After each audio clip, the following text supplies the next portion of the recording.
People come on Shark Tank in hopes of getting their offer of their dreams, but unfortunately, everyone doesn't get their fairy tale ending. Out of all the sharks featured on the show, Mark Cuban is definitely one of the best to have on your team. The downside is that he isn't the easiest one to convince. In today's video, we are going to talk about some of the incredible deals Mark Cuban missed out on. But before we get started, make sure you are subscribed to the channel and also leave a like on the video, and let's get started.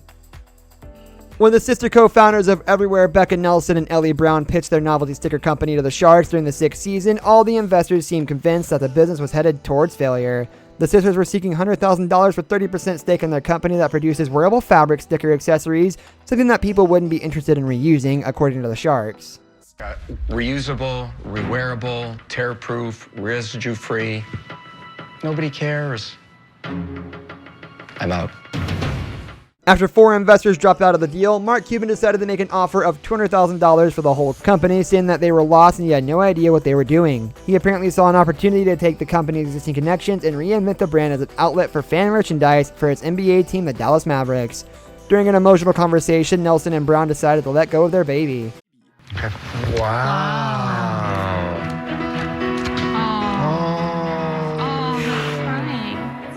But while this on-camera deal might have made for some great television with the surprise offer and the subsequent tears, the deal never went through after the show, and Cuban probably has some regrets about it.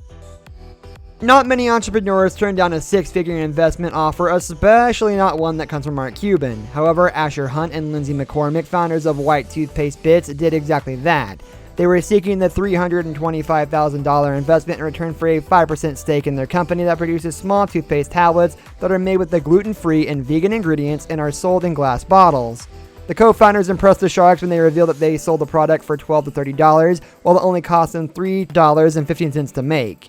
But the investors were a little worried about the amount of competition in the toothpaste market. Despite this, Cuban still made them an offer but wanted 3 times as much stake as they had offered. Unwilling to give up more than 7% of their company, the co-founder surprised Cuban by ultimately declining his offer. We really appreciate the offer, Mark. We just can't Understand completely, do that to our valuation. It's Mark Cuban. I know, and you're such a G. Although he became a successful businessman and even appeared as one of the guest sharks during the show's current season, Jamie Seminar's first meeting with the Sharks didn't go that well, as they didn't really make him an offer that he liked. He appeared on Shark Tank in 2013 and pitched his ingenious product ring, then still called Doorbot, a doorbell system that allows you to see and talk to whoever is at your door and basically screen your visitors. Simonoff came to the tank seeking $700,000 in exchange for 10% of his company, and while Kevin O'Leary offered him one of his famous oddly structured deals that Simonoff declined, Mark Cuban didn't even see enough potential in the company to make an offer. However, Simonoff's appearance on the show led to a boost in sales, and it was just enough to keep the company alive until November 2014, when none other than Virgin Group billionaire Richard Branson contacted the entrepreneur because he was interested in gifting the doorbell systems to several of his friends. Thanks to Branson's investment, the business grew and they started building a whole line of home security solutions and rebranded it as Ring. The company that started out with 8 people working in Seminar's garage eventually turned into such a huge success that Amazon decided to buy it in February last year for more than $1 billion.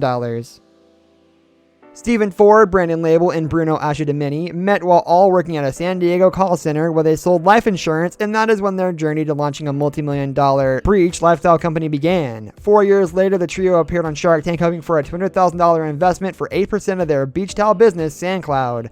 The trio had originally created a beach towel with a pillow attached, but changed of course when they realized that no one was interested in their product and ended up developing what has become SandCloud's signature product, a thin, sand-free, and versatile towel made from Turkish cotton that customers can roll up and slip in a bag.